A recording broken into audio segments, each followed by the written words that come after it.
जय हिंद। स्वागत है आप लोगों का इंडिया ई बुक में।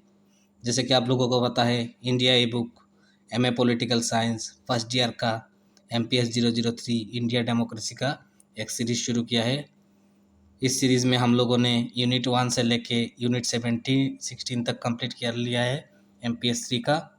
अभी हम आज यहाँ पे मिले हैं यूनिट 17 जो identity politics in India, caste base, religion base, language base and ethnicity base, उसको हम कवर करेंगे। तो आइडेंटिटी क्या चीज़ होता है? आपको अगर कोई पूछे आपका आइडेंटिटी क्या है, तो आप क्या बताएंगे? सिर्फ आप है क्या? मतलब आपका नाम बताएंगे क्या? आप फीमेल है वो तो, या मेल है वो बताएंगे। आप किस मतलब कास्ट से बिलोंग कर रहे हैं वो बताएंगे। ठीक है, तो बहुत सारा चीज़ आ जाता है। आप किस इथनिसिटी ग्रुप से बिलोंग करते हैं, आप किस लिंग्विस्टिक ग्रुप से बिलोंग करते हैं, वो भी आपका आइडेंटिटी है। आप किस स्टेट से बिलोंग करते हैं, किस डिस्ट्रिक्ट से बिलोंग करते हैं, किस कंट्री से बिलोंग करते हैं, वो भी आपका आइडेंटिटी है। ठीक है, तो यहाँ पे एक इन्फॉर्मेशन है आप लोगों के लिए। तो बहुत बहुत धन्यवाद आप लोगों को। बहुत सारा मतलब आपका प्यार मिला। इंडिया ई बुक का जो ई बुक MPS 2 MPS 3 था, बहुत सारा यूनिट मतलब सेल हुआ है। आप लोगों ने व्हाट्सएप पे ख़रीदा। और भी कोई स्टूडेंट्स अगर ख़रीदना चाहता है इस अटैम्प्ट का या नेक्स्ट जो अटैम्प्ट आने वाला है दिसंबर के, तो उसके लिए व्हाट्सएप का हमारा जो नंबर दिया गया है वहाँ पे कैटालॉग मिलेगा। कैटालॉग में एग्ज़ाम सारथी एक फ़ोल्डर मिलेगा, वहाँ पे अभी अभी मतलब दो बुक्स ही अवेलेबल है ई बुक। MPS 003 एंड MPS 001 का ई बुक अवेलेबल है। ये देखिए, ये दोनों एग्ज़ाम सारथी, और इसका फीचर्स भी दिया गया है। मतलब इस बुक में हर जो यूनिट है इसका समरी दिया है। पहले समरी मतलब छोटा मोटा समरी नहीं है, ब्रॉड समरी है। पूरा यहाँ से 20 मार्क्स का क्वेश्चन कवर हो जाता है ऐसा समरी। फिर सॉल्व इग्नू का बुक का एक्सरसाइज, फिर पास्ट जो 7 अटैम्प्ट का क्वेश्चन है वो भी सॉल्व मिलेगा इस बुक में। एक्चुअली क्या होता है, इग्नू में बहुत सारा चैप्टर होता है, इग्नू का एक एक सब्जेक्ट में, और हर चैप्टर से एग्जाम में नहीं आता है। तो इग्नू एक ट्रेंड फॉलो करता है। किसी किसी यूनिट है जो दोनों अटैम्प्ट में पूछे जाते हैं, किसी यूनिट से सिर्फ दिसंबर में पूछे जाते हैं, किसी यूनिट से फिर सिर्फ जून में पूछे जाते हैं। तो ये वाला आप मतलब इस बुक से मतलब इजीली क्रैक कर पाएंगे।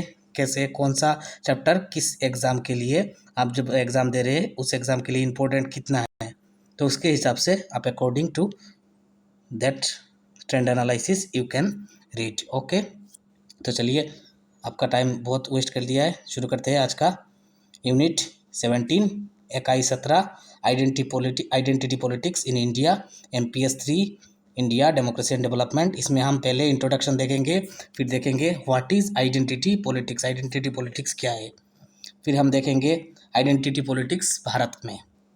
फिर कास्ट बेस है इसके अंदर, रिलीजन बेस, फिर लैंग्वेज बेस, फिर इथनिसिटी बेस। तो ये चार रो बेस है आइडेंटिटी पॉलिटिक्स का भारत का। तो कास्ट बेस भी होता है, रिलीजन बेस भी होता है। हालांकि अभी रिलीजन बेस जो है वो मतलब बहुत इंपॉर्टेंट है। आप लोगों को पता होगा, हिंदुत्व से मतलब हिंदुत्व का एजेंडा रखने वाला का गवर्नमेंट है बीजेपी जो है, वो हिंदुत्व रिलीजन बेस्ड कह सकते हैं आप। ठीक है, फिर हम इग्नू का बुक का एक्सरसाइज और पास्ट 6 ईयर अटेम्प्ट क्वेश्चन जो है वो देखेंगे। तो चलिए इंट्रोडक्शन की ओर बढ़ते हैं। ठीक है, तो introduction, identity has become important phenomenon in the modern politics. तो मॉडर्न पॉलिटिक्स में आइडेंटिटी एक इम्पोर्टेंट पहचान जो है आपका, वो इम्पोर्टेंट फेनोमेनन है। इंग्रेडिएंट्स है the identification of members of the group on the basis of sharing common attributes on the basis of all और सेम ऑफ द एट्रीब्यूट्स, जैसे कि language, gender, religion, culture, ethnicity etcetera, indicates the existence और formation of identity. तो आपका identity पूछने से आपका religion क्या है, लैंग्वेज क्या है, आपका जेंडर कौन सा है, इथनिसिटी क्या है, आपका कल्चर क्या है, आप कहाँ से बिलोंग करते हैं, सब कुछ आता है। ठीक है, identity politics has become prominent subject in the Indian politics in past few years. तो पहले आइडेंटिटी पॉलिटिक्स ऐसा नहीं था, तो पास्ट फ्यू ईयर में आइडेंटिटी पॉलिटिक्स जो है उसका राइज हुआ है भारत में। Rise of low caste religious identities, linguistic groups and ethnic conflicts have contributed to the significance of identity politics in India. तो लो कास्ट जो ग्रुप है, रिलीजियस आइडेंटिटीज ग्रुप जो है, लिंग्विस्टिक ग्रुप्स जो है, तो बहुत सारा इथनिक कॉन्फ्लिक्ट्स भी है। तो इसके वजह से आइडेंटिटी पॉलिटिक्स जो है वो उभरा है, हालांकि पिछले कुछ सालों में भारत में। The discourse on identity many scholars feel is distinctly A modern phenomenon. तो आइडेंटिटी क्या है? एक मॉडर्न फेनोमेनन है, नया चीज कह सकते हैं इसे। This is primarily a modern phenomenon because some scholars feel that the emphasis on identity based on a central organizing principle of ethnicity, religion, language, gender, sexual preferences, or caste positions, etc., are a sort of compelling remedy for anonymity in otherwise impersonal modern world. However, the complex social changes in the imbrications of various forces, factors, and events in this modern world have been rendered such production and recognition of identities problematic. The democratic political system in India, Bharat का जो गणतांत्रिक system है, enables various, इसमें enable करता है various groups to organize and assert on the basis of the common attributes which they share. Identity politics है both negative and positive rules in Indian politics. तो इसमें दोनों ही है, निगेटिविटी भी है, मतलब प्रोस भी है, कॉन्स भी है आइडेंटिटी पॉलिटिक्स का भारत में। तो आइडेंटिटी पॉलिटिक्स क्या है? Identity politics is said to signify a wide range of political activity, theorizing founded in the shared experience of injustice of members of certain social groups. तो कुछ social groups जो है उनका के साथ इनजस्टिस करना आइडेंटिटी पॉलिटिक्स के द्वारा, मतलब ये छोटे जात का है ऐसे बोलना, इनजस्टिस करना, यही मतलब आइडेंटिटी पॉलिटिक्स कहा जाएगा। वो एक्चुअली एक बड़ा पॉलिटिकल एक्टिविटी है आइडेंटिटी पॉलिटिक्स, ठीक है। As a political activity it is thus considered a signify a body of political projects that attempts a recovery from exclusion and denigration of groups here hit there to marginalized on the basis of differences based on self-food determining characteristics like ethnicity, gender, sexual preferences and caste positions etc. Identity politics जो है वो attempt करता है attain empowerment, representation and recognition of social groups by asserting the very same markers that distinguished and differentiated them from the others. Utilize those makers as an assertion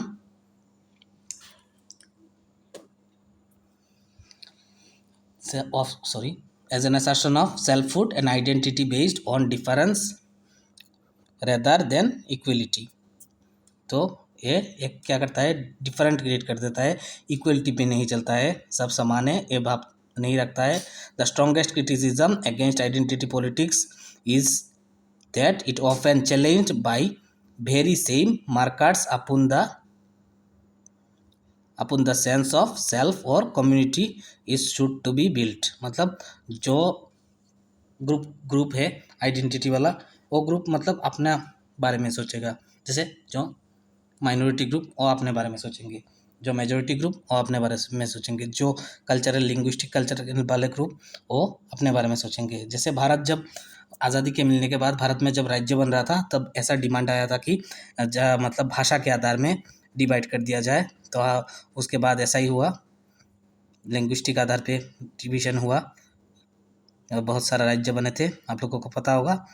It is despite the fact that identity politics is engaged in numerous aspects of oppression and powerlessness and reclaiming and transforming negative scripts used by dominant groups। जो dominant groups है वो मतलब बहुत सारा negative चीज़ करते हैं, जो मतलब एक्सप्लॉइट करते हैं आधा लोगों को, कह सकते हैं, into powerful instruments for building positive image of self and community। अगला जो है आइडेंटिटी पॉलिटिक्स इन इंडिया, इसको हम 4 भाग में देखेंगे। इन In India, we find that despite adoption of liberal democratic polity after independence, communities and collective identities have remained powerful and continue to claim recognition. तो भारत में क्या है, जो आज़ादी के बाद इंडिया को लिबरल डेमोक्रेटिक पॉलिटी बनाया गया। जो लिबरल डेमोक्रेटिक कंट्री भारत एक डेमोक्रेटिक कंट्री है, लेकिन क्या हुआ, बहुत सारा जो कम्युनिटीज़ है और कलेक्टिव आइडेंटिटीज है वो धीरे धीरे पावरफुल होते रहे और वो लोग रिकॉग्निशन को के लिए क्लेम करने लगे। According to Bhikhu Parekh, this process has recognized a wide array of autonomous and largely self-governing communities. It has sought to reconcile itself as an association of individuals and a community of communities, recognizing both individuals and communities as bearer of rights.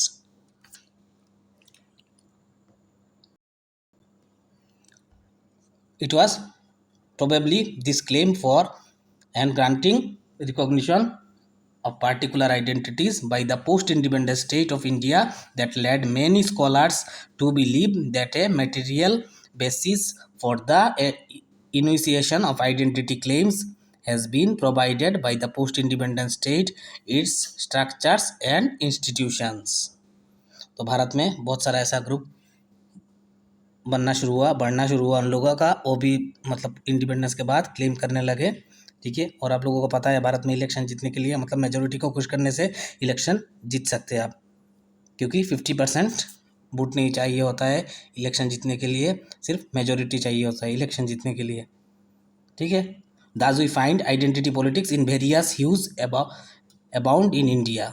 The most spectacular however are those based on language, जिसमें सबसे important जो है वो है language के ऊपर identity, religion के ऊपर, कास्ट के ऊपर, इथनिसिटी और ट्राइबल आइडेंटिटी। ठीक है, but having said this it would be wrong on our part to assume that each of this identity markers operate autonomously independent of the overlapping influence of the other markers.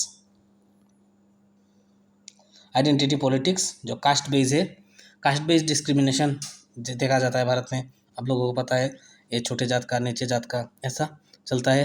ठीक है, caste based discrimination and operation have been a pernicious feature of Indian since post independence period. तो post independence period से ही ये चला आ रहा है भारत में।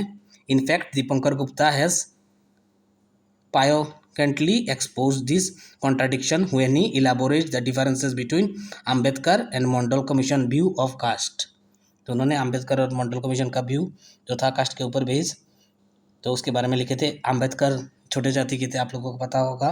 उन्होंने जो मनुस्मृति है, मनुसंहिता, जो पहले पॉलिटिका किताब है, उसको मतलब चलाया था as a protest to show the protest against the Brahmin superiority. ठीक है, तो इन दोनों का व्यू अलग अलग था। उसके बाद अंबेडकर ने मतलब जब भारत का आज़ादी मिला उसके बाद बी आर अम्बेडकर मतलब बुद्ध धर्म भी ग्रहण कर लिए थे, आप लोगों को पता होगा शायद। While the former designed the policy of reservations or protective discrimination to remove untouchability as an institution from Indian social life and polity, and the latter considered caste as an important political resource.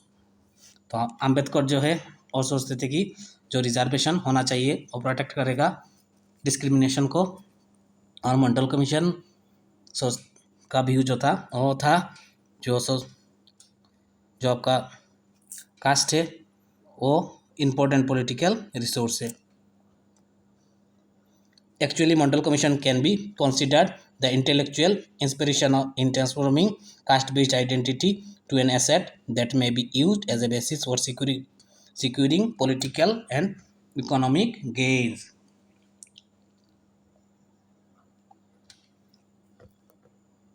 The caste system, which is based on the notions of purity and pollution, hierarchy and difference, has, despite social mobility, been oppressive towards the Shudras.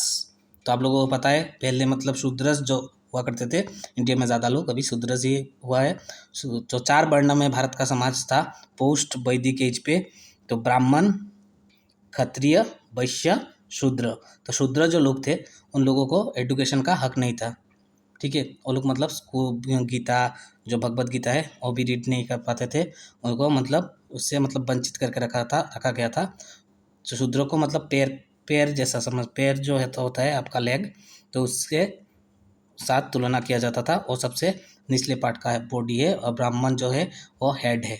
ठीक है, ब्राह्मण superiority हर time था तभी, और अभी भी भारत के समाज में ये ब्राह्मण सुपीरियरिटी वाला या कास्ट डोमिनेंस वाला सिस्टम अभी भी है, लेकिन बहुत कम है आगे से। पहले जो था तभी बहुत ज़्यादा था। The group identity based on caste institutionalised bye political parties, जैसे अपर कास्ट वाला पॉलिटिकल पार्टी है जो अपर कास्ट को डोमिनेट करता है ज़्यादा से ज़्यादा, बीजेपी। बीजेपी में देखिएगा आप, मतलब जितना भी ज़्यादा से ज़्यादा मंत्री होंगे नीचे जाति का कम होंगे। अभी मुर्मू जी तो ट्राइबल से हुए हैं, मतलब प्रेसिडेंट द्रौपदी मुर्मू। और उससे अलावा मतलब ज़्यादा से ज़्यादा बीजेपी का जो देखेंगे आप लोग, ज़्यादा से ज़्यादा वो लोग मतलब अपर कास्ट के लोग होते हैं। लोअर कास्ट को डोमिनेट करता है BSP, Bahujan Samajwadi party and Samajwadi party, including left parties में भी लोअर कास्ट को, जैसे वर्कर्स एंड पीजेंट को रिप्रेजेंट करता है। In all, caste has become an important determinate in the Indian society and politics. इसके बाद जो है रिलीजन, तो रिलीजन का भी बहुत इम्पैक्ट है। तो बहुत सारा रिलीजन है, जैसे हिंदुइज़्म। तो एक्चुअली हिंदुइज़्म को आप पूरा रिलीजन नहीं कह सकते। हमारा MPS 001 का क्लास देखिएगा। हिंदुइज़्म एक बहुत बड़ा टर्म है। तो एक्चुअली रिलीजन जो है वर्ड है, उसका जो मीनिंग है वो यूरोपियन डिक्शनरी पे नहीं है। रिलीजन का अर्थ है पंथ, हिंदी अर्थ है। धर्म जो है, धर्म उसका सिंगल मीनिंग कोई नहीं है। धर्म बहुत बड़ा चीज़ होता है। हम लोग रिलीजन का धर्म समझते हैं, एक्चुअली रिलीजन धर्म नहीं है। धर्म क्या होता है, जैसे कि मानव जो है, हम लोग मानव का धर्म है मानवता। ठीक है, ह्यूमैनिटी इज़ आवर धर्म कह सकते हैं। और जो आग है, आग का धर्म है जलाना। ठीक है, पानी का धर्म है निभाना। ये सब धर्म होता है। लेकिन रिलीजन जो होता है वो पंथ होता है।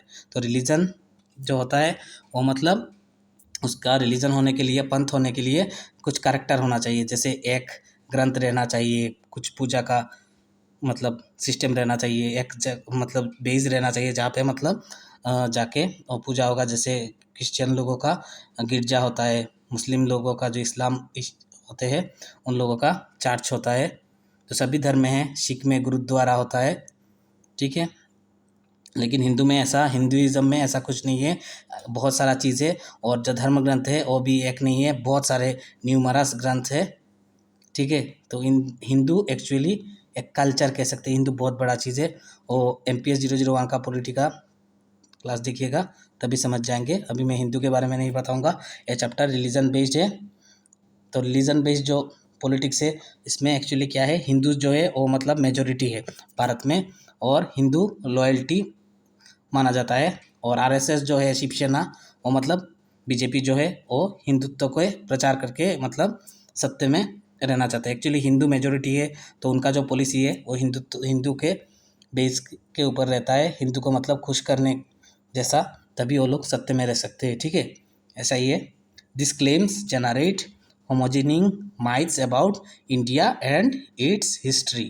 These claims are countered by other religious groups who foresee the possibility of losing autonomy of practice and their religious and cultural life under the homogeneizing claims. This initiates contestations that have often result in communal riots. तो इसके वजह से जो minority है भारत में बहुत सारे, तो उनके साथ मतलब हमेशा कम्युनल राइट होता रहता है।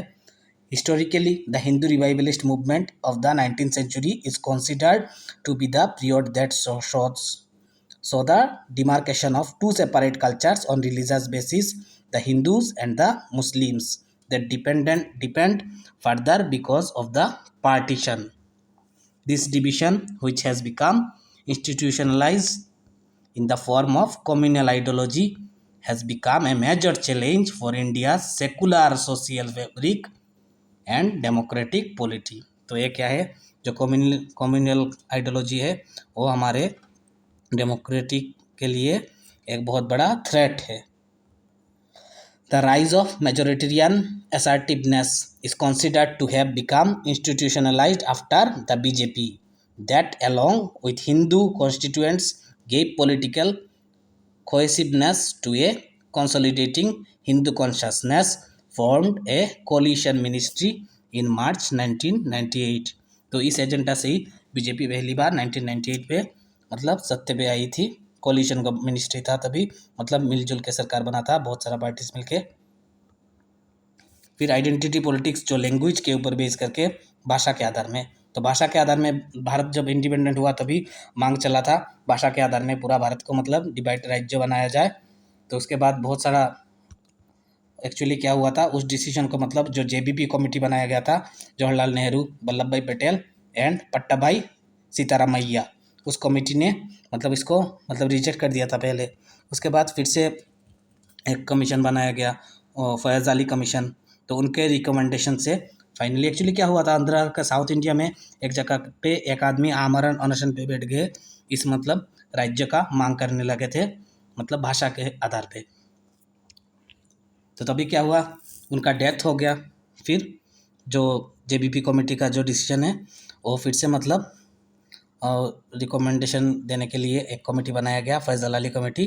तो उस कमेटी ने रिकमेंडेशन दिया, हाँ कर सकते हैं भाषा के आधार में भारत को का राज्य का निर्माण, लेकिन हाँ कोई भी भाषा का लोग किसी भी राज्य में रह सकता है, इसका भी प्रावधान है। ठीक है, यही मेन फंडा है। फिर अगला जो हमारा है इथनिसिटी। इथनिसिटी जो है, there are two ways in which concept of ethnic identity is used. One, it insiders the formation of identity on the basis of single attribute, that is language, region हो सकता है। ठीक है, और दूसरा जो है, it considers the formation of identity on the basis of multiple attributes cumulatively. However, it is the second to a formation of identity on the basis of more than one characteristics. तो एक characteristic से ज़्यादा character हो सकता है, जैसे कि culture, custom, religion और caste, which is considered as the most common way of formation of ethnic identity. तो इथनिक आइडेंटिटी एक बहुत ब्रॉड कॉन्सेप्ट है जिसके अंदर सब कुछ आ जाता है, समा जाता है। ठीक है, the one ethnic identity is formed in relation to the other ethnic identity. The relation between more than one ethnic identities can be both harmonious and conflictual। तो दोनों हो सकते हैं, अच्छा भी हो सकते हैं और कॉन्फ्लिक्चुअल भी हो सकते हैं, मतलब कॉन्फ्लिक्ट भी हो सकता है। whenever there is a competition among the ethnic identities on the real or imaginary basis, it expressed in the form of autonomy movements, demand for secession और इथनिक रायट्स। तो इथनिक रायट्स भी हो सकता है। अभी हम इग्नू के बुक का क्वेश्चन देखते हैं, व्हाट इज़ आइडेंटिटी पॉलिटिक्स। जो मैंने आप लोगों को अच्छे से समझा के दिया है आइडेंटिटी पॉलिटिक्स क्या है। तो आइडेंटिटी पॉलिटिक्स कौन कौन करता है, पार्टी, सभी पार्टी कुछ ना कुछ आइडेंटिटी पॉलिटिक्स करते हैं। इस मामले में मतलब कांग्रेस सभी के साथ है। ठीक है, जो रियल पिक्चर है मैं वही बता रहा हूँ, मैं किसी पार्टी का समर्थन नहीं करता हूँ। ठीक है, मैं पॉलिटिक्स पढ़ाता हूँ लेकिन पॉलिटिक्स से बहुत दूर हूँ। ठीक है, डिस्कस द रूल लैंग्वेज का रोल जो है इंडियन पॉलिटिक्स में, उसके बारे में लिखना है। तो जेबीपी कमेटी के बारे में ज़रूर लिखिएगा। Write the note on the rule of religion and caste. तो रिलीजन और कास्ट बेसिस में तो BJP caste, upper caste dominate करता है, लोअर कास्ट लोगों का डोमिनेंस कौन करता है, बीएसपी एंड एसपी। उसके बाद आपका रिलीजन बेस्ड जो है बीजेपी क्या करता है, हिंदुत्व के एजेंडा पे चलता है, वही लिखना है वो सब। How does ethnicity affect politics. तो लास्ट वाला अभी भी हम लोगों ने जो टॉपिक पढ़ा, अभी इस चैप्टर से दिसंबर में अटेम्प्ट में क्वेश्चन आता है। एक ही क्वेश्चन आया था लास्ट 6 अटेम्प्ट पे, इस 6 अटेम्प्ट वाला दिया हुआ 6 अटेम्प्ट में, इन 6 अटेम्प्ट का मैंने एनालिसिस किया। इस 6 अटेम्प्ट में से मुझे एक ही क्वेश्चन मिला, analyse the concept of identity politics in India.